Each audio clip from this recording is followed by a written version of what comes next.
Hi, everybody. I'm Melissa Marquais. I am the head of marketing and business development for ProTech IT Group based out of New York. And joining me today is Scott Kahn, actually a good friend of mine. We go back 25 years. He is the head of IT for Villa & House, and they are a premium furniture distributor based out of New Jersey. We had a conversation when I was in New York a few weeks ago, and we were talking about shadow AI and the Yes. problems that it creates for a lot of organizations. And the problem of trying to get control of it. Because right now, I think most people aren't malicious in their intent. Most employees are just wanting to do a better job, make themselves more productive, get things done quicker, but they don't necessarily understand the risks that come with using shadow AI. Yeah. Well, I guess first, for joiners to this conversation, we should define what is shadow AI. And quite simply, that's individual employees at your company using personal AI accounts to help them perform their job tasks. And it's called shadow AI because it is completely unknown to the IT organization or even the business leaders in your company. There are many risks. And one of the things I did at Villa and House, this past year was to establish firm policies for our use of AI. And I sat down and met with all of the different departments at our company, and we had open conversations about AI and how people are using it today, and talking about the importance of not using personal shadow AI accounts. And in fact, our company has purchased business licenses for the use of both ChatGPT and Claude AI. We have options because each tool has different strengths and weaknesses, depending on the role. But we wanted to really make sure that if people are going to use AI at work, they need to use a licensed business account. The absolute worst thing that can happen is people just use free online AI tools, because the free AI accounts, unless you dig into the settings and configurations, the free accounts are used as part of the training models for AI. And that's where the real big security risks come into play. For those who are watching that maybe aren't as tech savvy as someone like yourself, because a lot of people that are watching probably are in individual roles that they're thinking, I use Claude AI and ChatGPT all the time. When you say training modules, what exactly does that mean and how does that work? Okay. Well, AI learns from the things that each of us ask it to do. When you ask it to edit a paper you wrote, or you ask it to edit an email to make it sound better, well, what you've written by default can go into the training model where it's used to help make the AI more aware of business writing or report writing, so that the next time it goes to help someone else with their report writing or their email editing, it has a larger knowledge base of how things should be written, how people are writing, styles, grammar. And the problem is the training models can end up revealing sensitive company data without your awareness. When you use business accounts, by default, the security model is locked down where the data that you're inputting into the AI system is not used for any training purposes and remains totally private to your organization. And that's really critical because it's so easy for people to overlook the sensitive nature of what they're asking. And let me give you an example. If Okay. okay, someone on your customer service team uses a free AI account to edit their response to a customer who has a problem with your product. So something happened, and the television they bought from your company broke, and the customer service representative uses a free AI model to edit the reply. I'm sorry you had trouble with the XYZ model 2000 television set, and it goes on, and they think nothing of it. They get a nicely edited email to send back to the customer.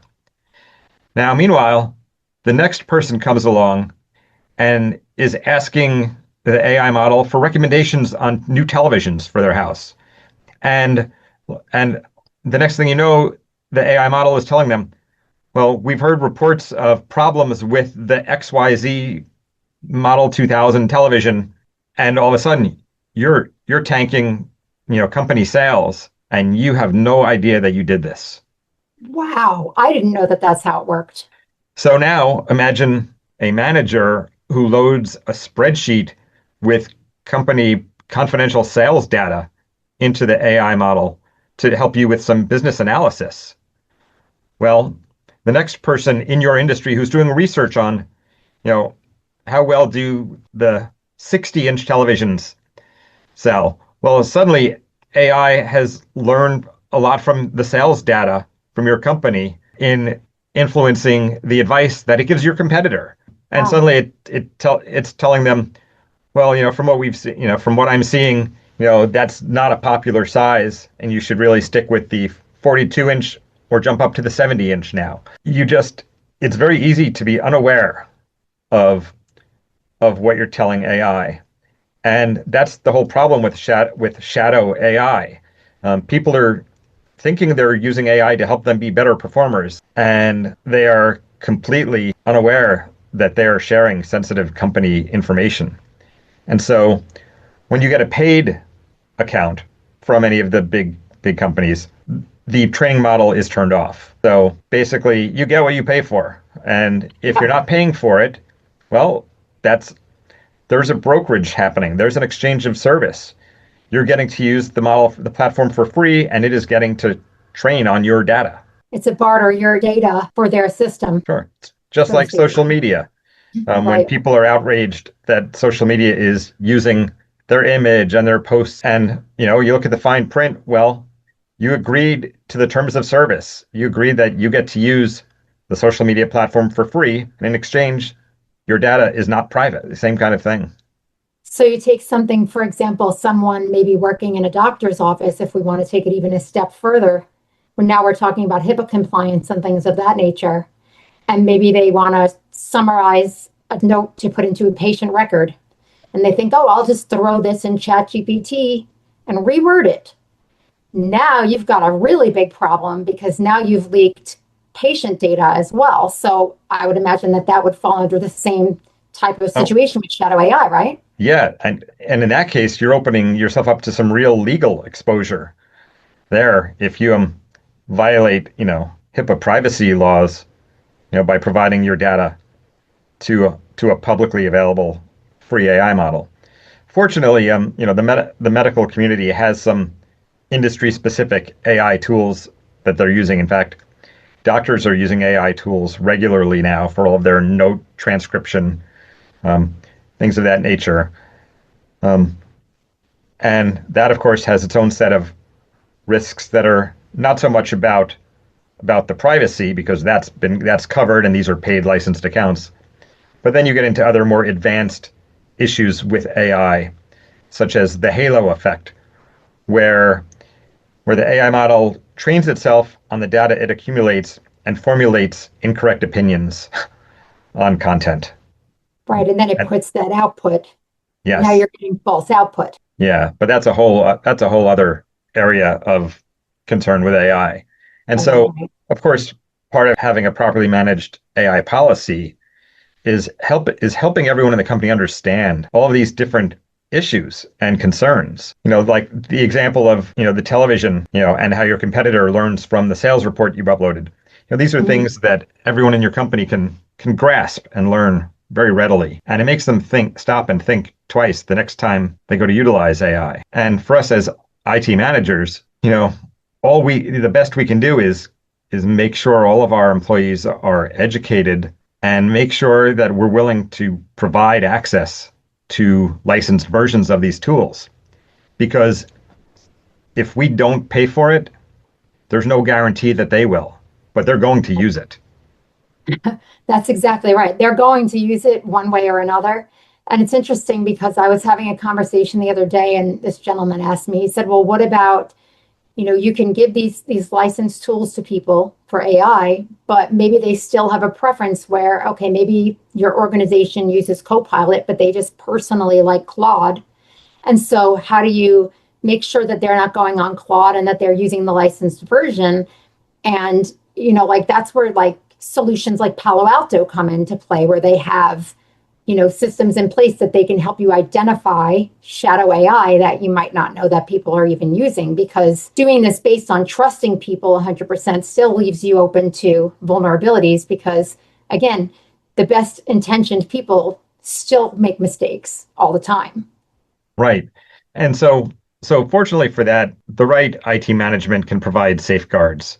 And that's tied to decades old classic network security with your firewalls. Again, you have to be very careful about making sure you're providing your employees with the tools they need to be effective at their jobs. And that's part of good IT governance. And Right. it's really not any different than standardizing on various application platforms. For example, web browser. If you're a Microsoft shop and you've standardized on Edge and you push out updates and you maintain it through an MDM solution for your end users, but then someone decides, well, I like using Google Chrome better, and they install that if they have the access rights, and suddenly they're not getting the same updates pushed to them.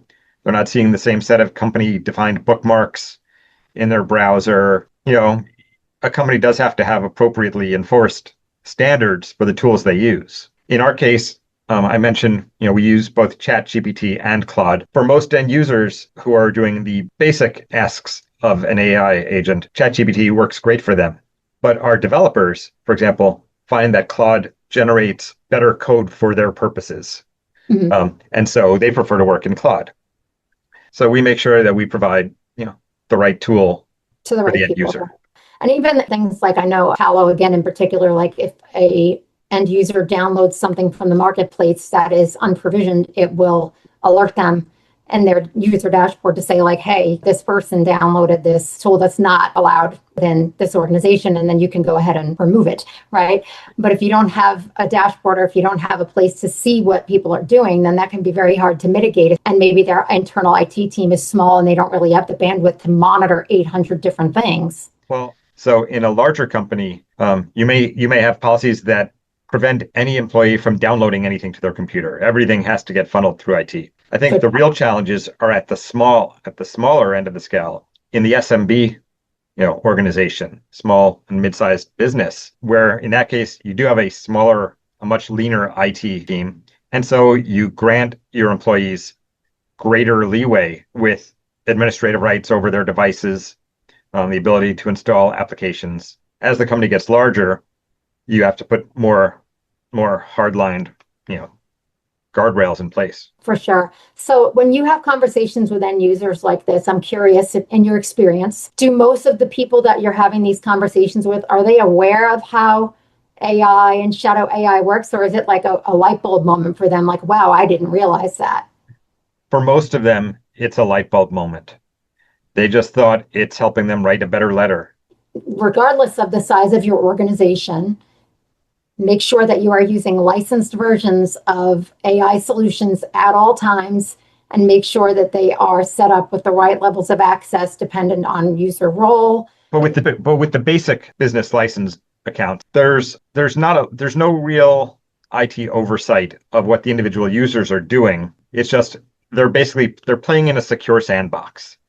And that's something that I help our end users understand, that their AI requests are not going to be commingled with their coworkers' AI requests.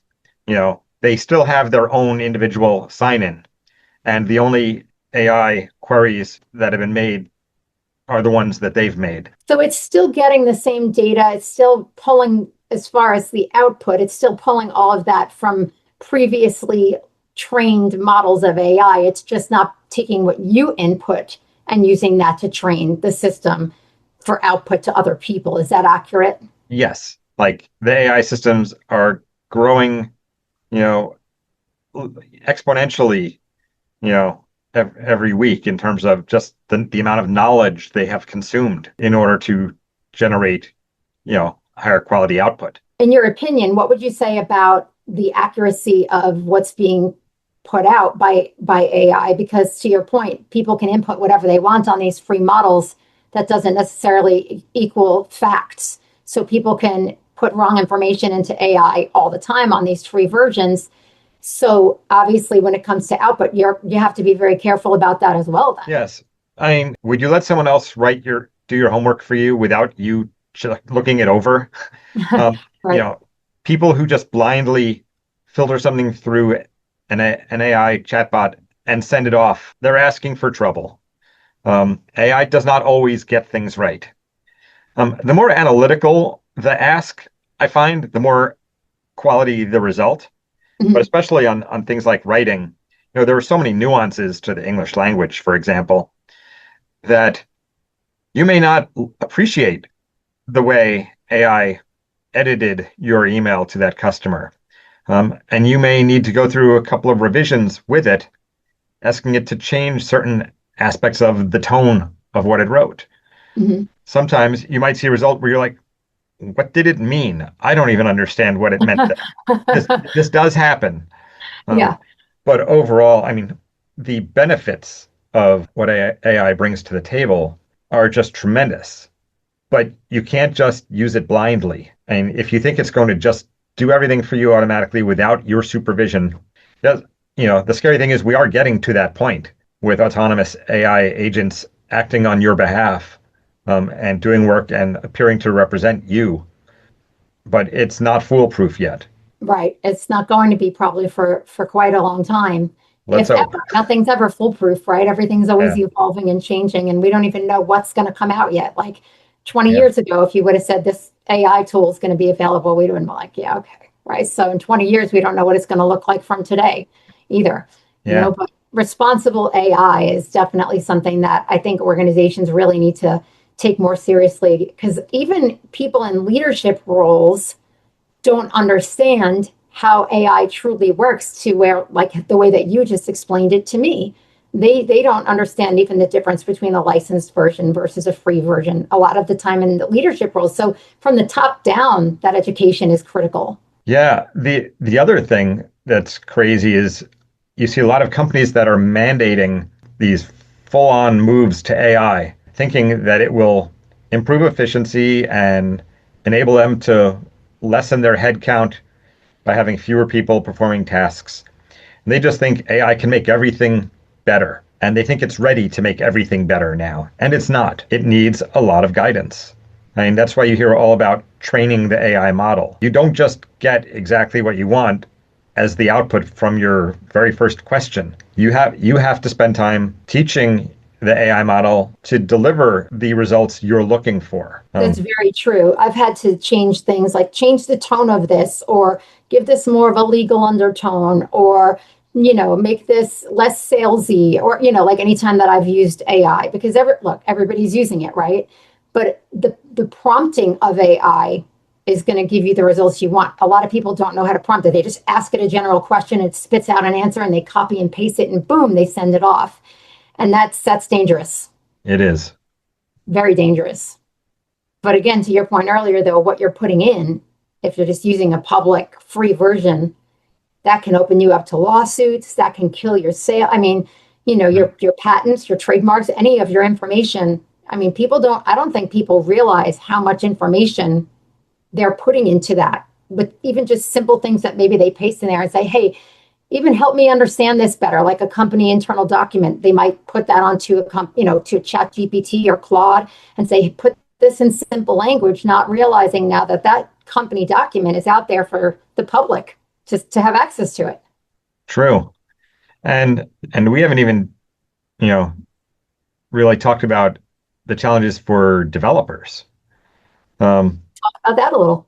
you know, one of the I can think of, a great example where we had a developer create an application using AI, and the application went through numerous iterations with prompts from the developer, and it created, a final program that delivered its results and gave the output that was needed. But the developer really didn't go back to really look at and understand the code that was generated. And when other people on the development team went and took a look, they found that it wasn't well written code. They saw multiple opportunities to make it better. And it made me think about sort of how AI can be used as a tool to help you, but not to replace a real development effort. For example, Mhm. instead of prompting AI to deliver, the full solution you need, you get much greater value and much better code when your developer starts with an outline of the program they're developing and they flesh out the framework of that application and then use AI to attack the individual components of that application. Give me a subroutine that handles the file I/O. Give me a subroutine that takes care of the audio visual input to my application, and so on. Where we're not really ready to take the human out of the equation. It works best, with some governance. That's a very good point. And I think like we see a lot of people that are so concerned that they're going to lose their jobs and they're going to be replaced by AI. To your point, you can't replace people. You really truly can't replace people. Even like you see like AI marketing tools but they're very generic. Everything is across the board the same. Anybody can throw something into AI and it can spit something out, but it's never going to replace people. It can enhance your work. It can make your workflow faster, perhaps even give you some ideas, but it's never going to replace people, or at least not now. No, and I was recently reading about an example that really speaks to your point, Melissa, and it has to do with the creative aspects of writing. Mhm. So picture this. Every journalist starts using AI to copy edit their articles. Well, what happens and where this halo effect comes into play is AI starts learning from all of these journalistic articles that are being submitted for copy editing. And over time, as the model gets refined and refined and refined, suddenly everyone starts speaking with the same voice. Mhm. Everything that passes through AI comes out sounding the same as one another. And suddenly, the writer who does not put their content through AI is the one who's going to sound significantly different from the pack. Mhm. And authentic. Yes. Right? One of the things that I find even on LinkedIn, where I see a lot of people that comment on other people's posts, and maybe I'm wrong, but I always feel like I can be like, that's AI, right? Like it just feels AI generated as an AI response versus like a really heartfelt, warm response to someone's post. And I feel like I can oftentimes feel the difference. And people want to engage with people, right? Yes. We're built that way. That's human nature, is that we want to engage with people and have authentic, warm conversation. Once you remove that from the equation, then you don't stand out anymore. Then you're just like everybody else, and your business is like every other business. But no, I definitely appreciate your insights on it. And I think that you're right. Like you have to have strong provisions in place and make sure that there's education across the team, that people understand why not to use it. People might be told, oh, don't use that, but the why is really what drives home the difference. For me, at least, if I understand why, then I'm like, oh, I shouldn't do that because of this. Not just they don't want me to use Claude, but But not Claude just the for why, automation. not just the why, but the where. Not just the why we don't use it, but where should we use it? Where Right. where can it add value? Because it adds value all over the place. And one of my favorite parts of these roundtable conversations we've had is I encourage everyone to talk about the ways that they've used AI personally to solve problems, because the random personal uses that people come up with for AI generally end up triggering someone else who thinks, wow, I could apply that concept to my business problem, which I never would have thought of before. I mean, Right. again, AI, it's really great. It's awesome in what it can do. And so I find that getting people to hear multiple different types of use cases for the AI also really helps them make better use of the tool. I would definitely agree with that 100%. And it is amazing what AI can do. But again, the responsible use of AI is really critical. So, for anybody watching, if you're a business owner or in IT or management role or whatever the case may be, or even if you're an end user, always make sure that you're using the licensed version that your company has authorized, so that you're not leaking data that you don't need to get out there. Anything else you'd add to that, Scott? No, no, I think we've just about, done covered it pretty well. Excellent. Well, I appreciate you coming on. I always enjoy chatting with you, and we'll have to do this again, maybe take a deeper dive into some other aspects of AI. Sounds great, Melissa. Thanks for the time. You bet. Thank you. I appreciate you. Bye.